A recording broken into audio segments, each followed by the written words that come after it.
Hello! അപ്പോൾ എല്ലാവർക്കും പുതിയ വീഡിയോയിലേക്ക് സ്വാഗതം കേട്ടോ. അപ്പോൾ ഇപ്പോൾ സമയം ഏകദേശം ഒരു 6 മണി, വൈകുന്നേരം ഒരു 6 മണിയൊക്കെ ആയിട്ടുണ്ട് കേട്ടോ. അപ്പോൾ ഏട്ടൻ ഓഫീസ് ടൈം കഴിഞ്ഞ് വന്നപ്പോഴത്തേക്കും കേരയുടെ തല വാങ്ങിച്ചിട്ട് വന്നിട്ടുണ്ടായിരുന്നു. അപ്പോൾ കേരയുടെ തല എന്ന് പറഞ്ഞപ്പോൾ തന്നെ എനിക്ക് നല്ല ദേഷ്യം വന്നു വെച്ചാൽ എല്ലാ പ്രാവശ്യവും തല വാങ്ങിച്ചിട്ട് വരുമ്പോഴൊക്കെ ഈ ചപ്പ് പോലെയാണ് നമുക്ക് ലാസ്റ്റ് വേസ്റ്റ് ആവാറ്. കഴിക്കുന്നത് കുറച്ചും വേസ്റ്റ് കുറേ ഉണ്ടാവും, അങ്ങനെ കേട്ടോ വരാറ്. അപ്പോൾ ഞാൻ പറഞ്ഞു വേണ്ടായിരുന്നു, തല വേണ്ടായിരുന്നു എന്ന് പറഞ്ഞപ്പോൾ ഏട്ടൻ പറഞ്ഞു എടുത്ത് നോക്ക്, നല്ല അത്യാവശ്യം മാംസമൊക്കെ ഉണ്ടെന്ന് പറഞ്ഞിട്ടോ. എടുത്ത് നോക്കിയപ്പോൾ ഞാൻ ആദ്യം തന്നെ കണ്ട് 2 വലിയ കണ്ണാട്ടോ. ഇത് കണ്ടപ്പോൾ തന്നെ സത്യം കവറിൽ തുറക്കുമ്പോൾ ആദ്യം ഞാൻ പേടിച്ചു വെച്ചാൽ വലിയൊരു കണ്ണ് മാത്രമേ കേട്ടോ ആദ്യം കണ്ടേ. എനിക്കാണെങ്കിൽ കണ്ണൊക്കെ ഭയങ്കര ഇഷ്ടമാട്ടോ. പക്ഷേ ഇത്രയും വലിയ കണ്ണ് ഞാൻ ആദ്യം കേട്ടോ കാണുന്നത്. എന്നുവെച്ചാൽ വീട്ടിൽ കറിയൊക്കെ വെക്കുമ്പോൾ ഞാൻ കണ്ടിട്ടില്ല കേട്ടോ. അപ്പം ഞാൻ എന്ത് ചെയ്യുന്നത് വെച്ച് കഴിഞ്ഞാൽ ഇത് 1 കിലോ ഉണ്ട് കേട്ടോ. പക്ഷേ ഞാൻ ഈ 1 കിലോ അങ്ങനെ തന്നെ എടുത്ത് കറി വെക്കാൻ വെച്ചില്ല. ഞാൻ എന്ത് ചെയ്യുന്നത് വെച്ചാൽ 2 ആക്കിയിട്ട് ഇന്നത്തേക്ക് നാളത്തേക്ക് കൂടി ആകുമ്പോൾ 2 കറി ആയല്ലോ. നമ്മൾ മാക്സിമം എത്ര ദിവസം തള്ളി നിൽക്കാം അതുള്ളത് നോക്കാറ്. നമ്മൾ വീട്ടിലുള്ളവരൊക്കെ അങ്ങനെയാണ് നോക്കാറെന്നാണ് എനിക്കും വിശ്വാസം. അങ്ങനെ ആയിരിക്കുള്ളൂ, ഞാൻ അങ്ങനെയാട്ടോ. അപ്പോൾ ഞാൻ എന്താണെന്ന് വെച്ചാൽ കുറച്ച് ഫുൾ ആദ്യം കഴുകി എടുത്തിട്ട് നമുക്ക് ആവശ്യമുള്ളത് എടുത്തത് ബാക്കി എടുത്ത് ഞാൻ ഫ്രിഡ്ജിൽ വെള്ളം ഒഴിച്ചിട്ട് ഫ്രീസറിൽ കയറ്റി വെക്കും കേട്ടോ. അതാകുമ്പോൾ ഫ്രഷ് ആയിട്ട് തന്നെ ഇരുന്നോളും. വിനാഗിരിയൊക്കെ ഉള്ളവരാണെങ്കിൽ വിനാഗിരി ഇട്ട് കഴുകുവാണെങ്കിൽ ഇച്ചിരി കൂടി ഫ്രഷായിട്ട് കഴുകി വൃത്തിയാക്കി എടുക്കാൻ പറ്റും.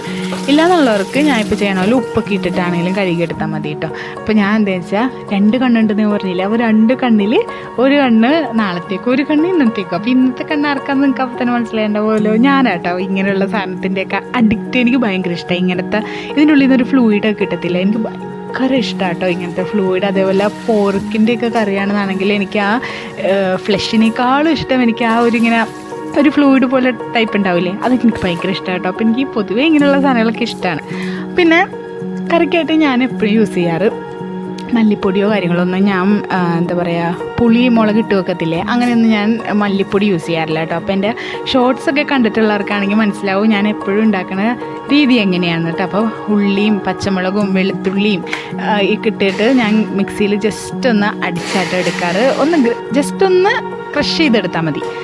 അപ്പം നമുക്ക് കറി ഉണ്ടാക്കിയാലോ. അപ്പോൾ സമയം കളയാൻ സമയമില്ല. എന്താണെന്ന് വെച്ചാൽ രാത്രി ആവാറായില്ലേ, അപ്പോൾ എല്ലാവർക്കും ഫുഡൊക്കെ കഴിക്കണ്ടേ. അപ്പോൾ ഞാൻ വെളിച്ചെണ്ണ ഒഴിച്ചിട്ട് ആവശ്യത്തിനുള്ള കടുകും ഇട്ട് പിന്നെ ഉലുവ കുറച്ച് വേപ്പിലയും കൂടി ഇട്ടിട്ട് നന്നായിട്ട് അതൊന്ന് വഴറ്റിയെടുക്കുക കേട്ടോ. അപ്പോഴത്തേക്കും നമ്മൾ നേരത്തെ കൃഷി ചെയ്ത് വെച്ചില്ലേ അത് ഇതിലോട്ട് ഇട്ടിട്ട് നന്നായിട്ട് വഴറ്റിയെടുക്കുക. പച്ചമണം ഏകദേശം ഒന്ന് പോയി വരുമ്പോഴത്തേക്കും ആയിരിക്കണം നമ്മൾ അതിൻ്റെ തൊട്ടുള്ള കൂട്ടുകളൊക്കെ ഇടുന്നത്. അപ്പം ഞാൻ ഇടുന്ന കൂട്ടുകൾ എന്നൊക്കെ പറഞ്ഞാൽ കുറച്ച് മഞ്ഞൾപ്പൊടിയും മുളക് പൊടിയും 2 ടീസ്പൂണോളം മുളക് പൊടി ഞാൻ ഇടും കേട്ടോ. അധികം എരിവൊന്നും കാണില്ല. എരിവുള്ളവരാണെങ്കിൽ ഈ 2 ടീസ്പൂണൊക്കെ ഉള്ളത് 1.5 ആക്കാം കേട്ടോ. പിന്നെ ആവശ്യത്തിനുള്ള വെള്ളവും കൂടി ഒഴിച്ചിട്ട് ഒന്ന് തിളക്കാൻ വെക്കുക. ഉപ്പും ഞാനിവിടെ 2 കഷ്ണം പുളിയായിട്ട് ഇട്ടേന്ന് വെച്ചാൽ നല്ല പുളിയാണ്. അപ്പോൾ ഞാൻ 2 കഷ്ണമായിട്ട് ഇട്ടേക്കണേ. ഞാൻ പറഞ്ഞില്ലേ ഞാൻ 2 എടുത്ത് വെച്ചിട്ട്. അപ്പോൾ ബാക്കി ഞാനത് ഫ്രിഡ്ജിലോട്ട് എടുത്ത് വെക്കാമെന്നാട്ടോ എഴുതിയത്.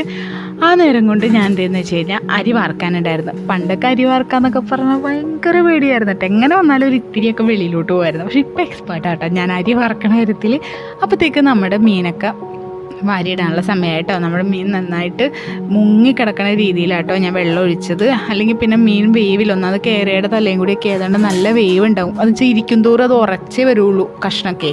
അപ്പോൾ ഞാൻ എന്താ ചെയ്യുന്നതെന്ന് വെച്ചാൽ എപ്പോഴും ഞാൻ കൂട്ടിയിടാറില്ല കേട്ടോ. ഇപ്പോൾ ആ മീൻ അവിടെ വേവണ സമയം കൊണ്ട് ഞാൻ എല്ലാ പാത്രമൊക്കെ കഴുകി സിങ്കെല്ലാം കഴുകി ഞാൻ വൃത്തിയാക്കിയിടും. എന്ന് വെച്ചാൽ പിന്നെ എനിക്കിതെല്ലാം കഴിഞ്ഞിട്ട് കിടക്കണ സമയമാകുമ്പോൾ എല്ലാ പാത്രത്തോടെ കഴുകാന്ന് പറഞ്ഞാൽ ടാസ്ക് ആയിരിക്കും. ഞാൻ അങ്ങനെ ചെയ്യാറില്ല. ഞാൻ എന്ത് ചെയ്യുന്നത് വെച്ചാൽ എല്ലാം ആ കറി നമ്മുടെ അവിടെ ആവണ സമയം കൊണ്ട് തന്നെ അവിടെ ബാക്കിയുള്ള പണികളൊക്കെ ഞാൻ ചെയ്യാൻ നോക്കും കേട്ടോ. അപ്പോൾ എന്ന് പറഞ്ഞാൽ നമുക്ക് അത്രയും പണി കുറഞ്ഞ് കിട്ടുള്ളൂ.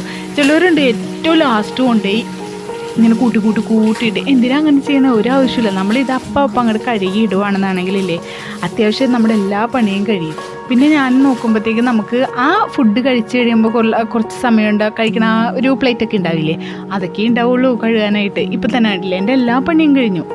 ഇനി എനിക്കുള്ളത് എന്തെന്നാ നമ്മൾ കഴിച്ച് കഴിയുമ്പോൾ കൊണ്ടുതന്നെ ആ പാത്രം എന്താണോ അത് മാത്രമേ ഉള്ളൂ കേട്ടോ.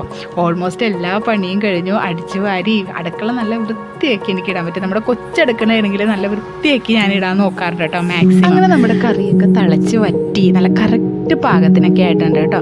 അപ്പം ഞാൻ നേരത്തെ പറഞ്ഞ പോലെ അമ്മമാർ ചെറിയ മക്കളൊക്കെ ഉള്ള അമ്മമാരാണെന്നാണെങ്കിൽ എന്ത് ചെയ്യണം, നേരത്തെ തന്നെ ഈ ഒപ്പത്തിനൊപ്പം തന്നെ മാക്സിമം പണിയൊക്കെ ചെയ്ത് തീർക്കാൻ നോക്കാം കേട്ടോ. എനിക്കും ഒരു 3.5 വയസ്സായുള്ള ഒരു മോനും 6 വയസ്സായ മോളൊക്കെ അല്ലേ ഉള്ള. അപ്പം ഞാൻ എൻ്റെ പണിയൊക്കെ ഞാൻ ഇങ്ങനെയായിട്ടോ കറക്റ്റ് ചെയ്യാറ്. അപ്പോൾ എനിക്ക് അധികം സ്ട്രെസ് ഫ്രീ ആയിട്ട് ഞാൻ ഇരിക്കാറുണ്ട്. അല്ലെങ്കിൽ നമുക്ക് സങ്കടം വരും. പണ്ടൊക്കെ ഞാൻ ഒരുപാട് കരഞ്ഞിട്ടുണ്ട് ഈ കുഞ്ഞുങ്ങളെ നോക്കണ കാര്യമൊക്കെ ആലോചിച്ചിട്ട്. പക്ഷെ ഇപ്പം ഞാൻ ഒരുപാട് ഫ്രീ ആയിട്ട് എങ്ങനെ ചെയ്യണം എന്നൊക്കെ പഠിച്ചപ്പോൾ അത്യാവശ്യം റിലാക്സ്ഡ് സെറ്റായിട്ടുണ്ട്. ഇപ്പോൾ എനിക്ക് ജോലി ചെയ്യണമായിരുന്നു, വലിയ മടിയൊന്നുമില്ല കേട്ടോ. അപ്പോൾ ഇത്രയേ ഉള്ളൂ നമ്മുടെ ഒരു വീഡിയോ. അപ്പോൾ കറിയൊക്കെ നല്ല അടിപൊളി ടേസ്റ്റ് ആയിരുന്നു കേട്ടോ. അപ്പോൾ നമ്മുടെ വീഡിയോ ഇഷ്ടമായെന്നാണെങ്കിൽ മറക്കാതെ എൻ്റെ ചാനലൊന്ന് സബ്സ്ക്രൈബ് ചെയ്യുക. അപ്പോൾ എല്ലാവർക്കും അടുത്തൊരു വീഡിയോ എന്നേരെ എല്ലാവർക്കും tata bye bye, see U.